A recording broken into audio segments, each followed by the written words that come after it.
C'est le plus important et prestigieux sommet international jamais organisé par Pékin, alors que le géant asiatique est le pays le plus peuplé de la planète et la deuxième économie mondiale. Le G20 réunit à Hangzhou, ville de l'Est de la Chine, les dirigeants les plus puissants de la planète. Parmi ces derniers, les dirigeants des BRICS, ce groupe de pays émergents composé du Brésil, de la Chine, de la Russie et de l'Inde.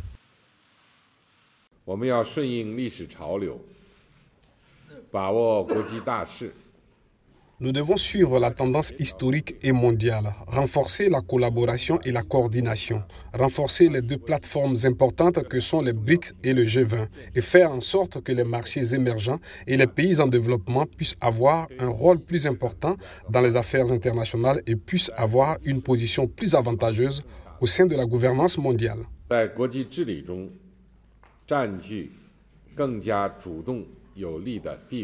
La rencontre des dirigeants est le point culminant d'une année de réunions entre ministres. Des responsables de tous les pays membres préparent des compromis sur une grande variété de sujets allant du travail à l'environnement en passant par l'économie. Les engagements conclus lors des réunions de ces responsables sont traditionnellement ambitieux mais avares de détails.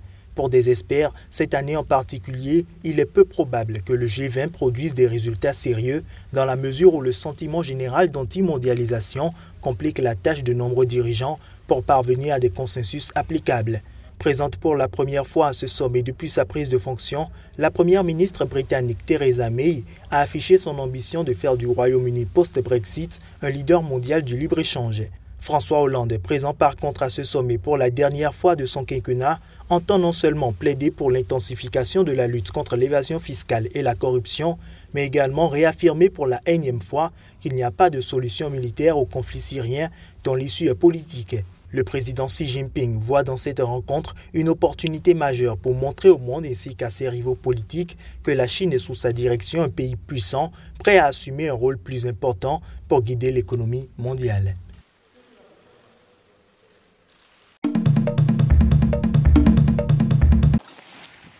Les forces du gouvernement libyen d'Union nationale, GNA, ont lancé samedi une nouvelle offensive contre le dernier réduit du groupe État islamique à Sirte, qui était le principal fief des djihadistes en Libye. La reprise totale de Sirte par les forces pro-GNA, qui ont bénéficié de l'aide cruciale des frappes aériennes américaines, serait un grand revers pour le groupe djihadiste, déjà en grande difficulté dans les territoires qu'il contrôle en Syrie et en Irak.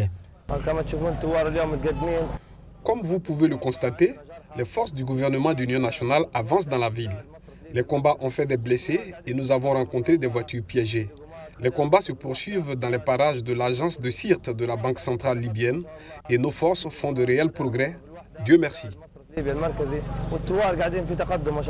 Le centre de presse des forces loyales au GNA a confirmé sur Facebook que les forces avancent à l'intérieur des dernières poches de résistance où se cachent les derniers combattants de Daesh dans le quartier numéro 3 et ont pris le contrôle de plusieurs positions, dont 2 banques et un hôtel. Les forces du GNA avaient annoncé dimanche le début de l'ultime bataille pour reconquérir la totalité de Sirte. Toute la ville de Sirte sera sous notre contrôle dans les prochaines heures avec l'aide de Dieu. Dieu est le plus grand. Dieu est le plus grand. Les forces loyalistes ont annoncé samedi avoir découvert 10 corps de djihadistes dans une école alors qu'elles ratissaient le quartier numéro 1 qu'elles ont libéré totalement lundi. Depuis le début de l'offensive sur Sirte, le 12 mai, plus de 400 combattants loyalistes ont été tués et environ 2500 blessés. Le bilan humain des combats au sein de l'EI n'est pas connu. Profitant du chaos régnant en Libye depuis la chute du colonel Muammar Kadhafi en 2011, avec des combats entre milices et une profonde instabilité politique, les djihadistes de l'EI s'étaient emparés en juin 2015 de Sirte, la ville natale de Kadhafi.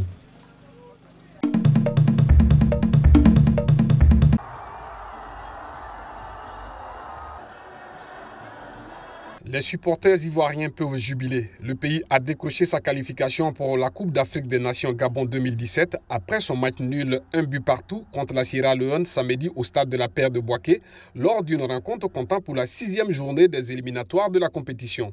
Une victoire difficile face à des Sierra Leonais particulièrement accrocheurs, ce qui n'a pas échappé au staff ivoirien. En deuxième mi-temps, on s'est arrêté de jouer.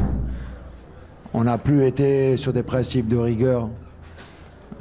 Donc c'est le constat que je peux faire. Après derrière, c'est vrai qu'on a Beaucoup d'occasions qu'on n'a pas concrétisées, on n'a jamais réussi à se mettre à l'abri. Donc voilà, soyons juste satisfaits de cette qualification. Dans cette rencontre, les éléphants ont ouvert la marque à la 34e minute sur un joli retourné acrobatique de Jonathan Kodja, déjà présenté comme le successeur de Drogba, avant de se faire rejoindre à la 68e minute sur un coup de tête victorieux sierra-léonais. À retenir également dans ce match une situation litigieuse qui aurait pu changer le cours de la rencontre. Alors, penalty ou pas, le coach sierra-léonais joue la prudence. Je dois faire attention et regarder le ralenti ou peut-être notre télé pour dire « Ok, c'était bien un but, c'était un penalty ». Tout comme la Côte d'Ivoire, le Maroc, l'Algérie, le Cameroun, le Sénégal, l'Égypte, le Ghana, le Zimbabwe, le Mali et la Guinée-Bissau, invités surprises, sont déjà qualifiés pour cette CAN prévue du 14 janvier au 5 février. Également à retenir comme résultat, le Ghana sans les frères Ayou n'a pu faire mieux qu'un match nul face au Rwanda, un but partout, alors que le Nigeria déjà éliminé a battu la Tanzanie 1-0. Avant la fin de cette dernière journée dimanche, il reste 5 places à prendre. Le Togo a une mince chance de se qualifier. Quant aux écureuils du Bénin, ils n'ont d'autre choix que de s'imposer face au Mali s'ils veulent aller à la CAN Gabon 2017.